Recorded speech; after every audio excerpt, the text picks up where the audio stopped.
오늘은 위로의 능력이라는 제목으로 은혜 나누기를 소원합니다. 오늘자 성산의 메아리에는 한 축구 선수를 소개하고 있습니다.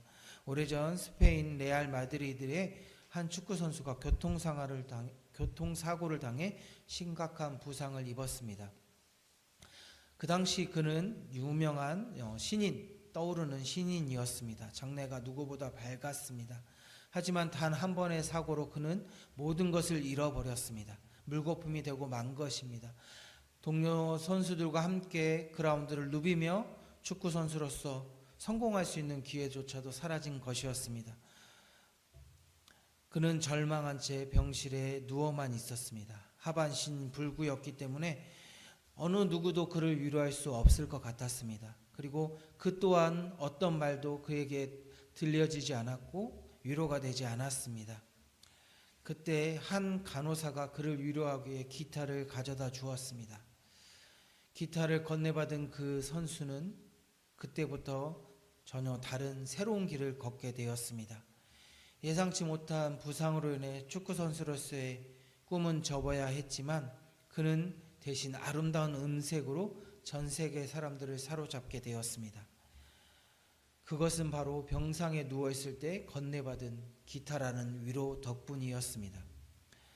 이제 더 이상 그는 축구선수로서 사람들에게 기억되지 않았지만 홀리오 이글레시아스라는 사람으로 기억되었습니다.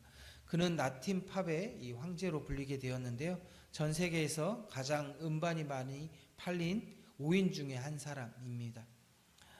이처럼 위로에는 힘이 있습니다. 위로가 한 사람을 살리기도 하고 그 사람의 인생을 변화시킬 수도 있습니다.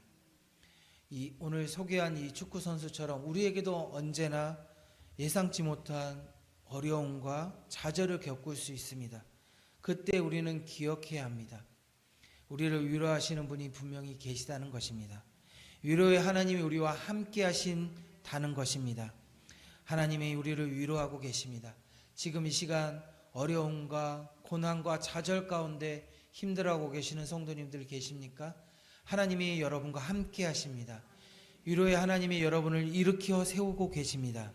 그러기에 우리는 마태복음 5장 4절의 말씀처럼 애통해야 하는 것입니다. 애통하는 자가 복이 있나니 그들이 위로를 받을 것이미요. 애통하는 것은 슬픈 일입니다. 힘든 일입니다. 정말 좌절하고 싶고 아무것도 하고 싶지 않은 그 상황일 수 있습니다. 하지만 그것을 가지고 좌절에 멈추는 것이 아니라 애통해야 한다는 것은 쏟아낸다는 것입니다. 하나님께 쏟아내는 자, 하나님을 붙들고 하나님께 기도하며 하나님께 부르짖는 자에게 복이 있다라고 분명히 말씀하고 있습니다. 위로의 복, 다시 일으켜 세워주시는 하나님을 경험할 수 있는 복이 있다는 것입니다. 존경하는 담임 목사님이 말씀 중에 여러 번 이 고난에 관해서 말씀하실 때 그 말씀을 제가 조금 이렇게 정립해 본다기보다는 제가 적용해 본 것이 있는데, 고난과 좌절은 하나님의 은혜와 기적을 경험하는 기회가 되고 나의 앞을 가로막는 장애물은 나의 신앙을 성숙시킬 디딤돌로 삼아야 한다라는 것입니다. 우리에게 고난이 있을 수 있고 좌절이 있을 수 있습니다.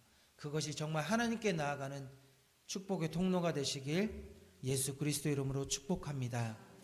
이렇게 외통하는 자, 하나님을 기대하며 하나님께 부르짖는 자에게 예수님이 친히 찾아와 위로해 주시고 그를 일으켜 세워 주십니다. 고린도후서 1장 3절에서 4절 말씀입니다. 찬송하리로다. 그는 우리 주 예수 그리스도의 하나님이시요 자비의 아버지시요 모든 위로의 하나님이시며 우리의 모든 환난 중에서 우리를 위로하사 우리로 하여금 하나님께 받은 위로로서 모든 환난 중에 있는 자들을 능히 위로하게 하시는 이시로다. 아멘. 하나님은 우리를 위로하시는 하나님이시라고 분명히 말씀하고 있습니다. 그리고 우리는 또한 모든 환난 가운데 위로를 받은 자이고 그 위로를 가지고 또한 모든 환난 받은 자를 위로하는 사명을 받은 자라고 분명히 말씀하고 있습니다. 우리는 세상의 소금과 빛으로서 어두워져만 가는 이 세상 가운데 좌절하고 있고 고통받고 있는 사람들에게 나아가 위로의 사명을 받은 자임을 잊지 않으시는 우리 성산의 모든 성도님들 되시길 축복합니다. 그러면 우리는 어떻게 위로해야 할까요? 따뜻한 말로 공감으로 위로해야 합니다. 위로를 사전에 한번 저도 찾아보았습니다. 따뜻한 말이나 행동으로 괴로움을 덜어주고 슬픔을 달래주는 것을 뜻한다라고 되어 있습니다. 이처럼 위로에 있어서 가장 중요한 것은 함께 하는 것입니다. 그 상황과 어려움을 공감하는 마음입니다.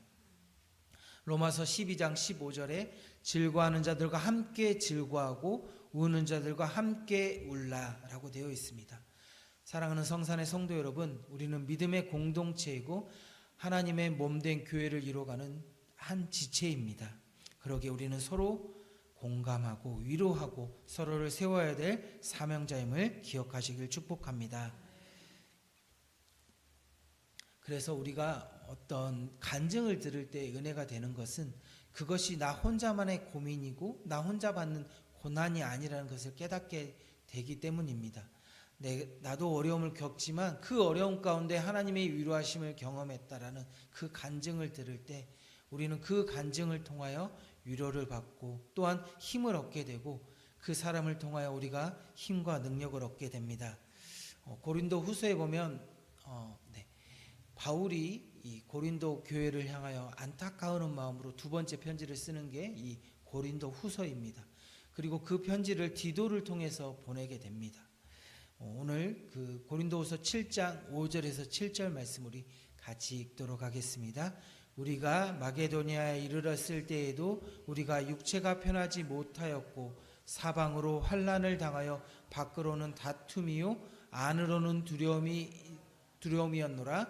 그러나 낙심하는 자를 위로하시는 하나님이 디도가 옴으로 우리를 위로하셨으니 그가 온 것뿐 아니요 오직 그가 너에게 받은 그 위로로 위로하고 너희를 사모함과 애통함과 나를 위하여 열심 있는 것을 우리에게 보고함으로 나를 더욱 기쁘게 하였느니라. 아멘. 디도를 위로하기 위해서 고린도 교회를 위로하기 위해서 보냈습니다. 하지만 그가 늦어지자 사도 바울은 그 전도 여행 가운데 고민이 되고 두려움 가운데 마음에 두려움이 있었습니다. 하지만 디도가 돌아온 것만으로도 위로가 되었지만 그가 그 고린도 교회 안에서 고린도 교회 성도들이 열심으로 위로하고 회개하며 열심으로 기도하고 있다는 소식을 들었을 때 사도 바울은 더욱더 힘을 내어서 전도 여행을 다니게 되었다라고 고백하고 있습니다. 그러기에 우리는 서로를 위로하고 서로를 세워줄 수 있는 능력이 있는 자들입니다. 그래서 전도서 4장 10절에서 12절에 혹시 그들이 넘어지면 하나가 그 동물을 붙들어 일으키오니와 홀로 있어 넘어지고 붙들어 일으킬 자가 없는 자에게는 화가 있으리라. 또 두 사람이 함께 누우면 따뜻하거니와 한 사람이면 어찌 따뜻하랴. 한 사람이면 패하겠거니와 두 사람이면 맞설 수 있나니 세 겹줄은 쉽게 끊어지지 아니하느니라. 아멘. 여기 세 겹줄이라고 되어 있습니다. 세 개의 줄이 그냥 나란히 있는 것이 아닙니다. 꼬여 있다는 것입니다.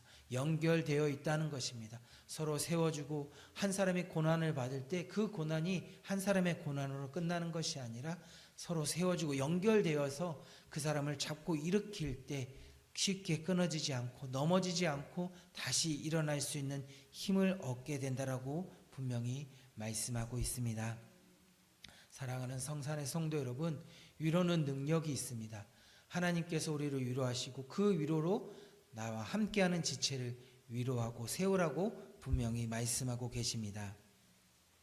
그러기에 오늘 데살로니가 후서 2장 16절 17절 말씀으로 여러분을 축복합니다.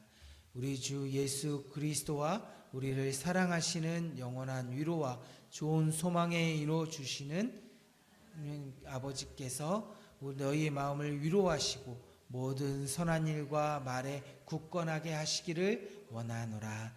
아멘. 하나님이 여러분을 그렇게 위로하시고 위로의 사명을 감당케 하심을 기억하셔서 오늘도 많은 사람들에게 하나님의 사랑과 위로와 하나님의 복된 소식을 전하시는 우리 성산의 모든 성도님들 되시길 예수 그리스도 이름으로 축복합니다.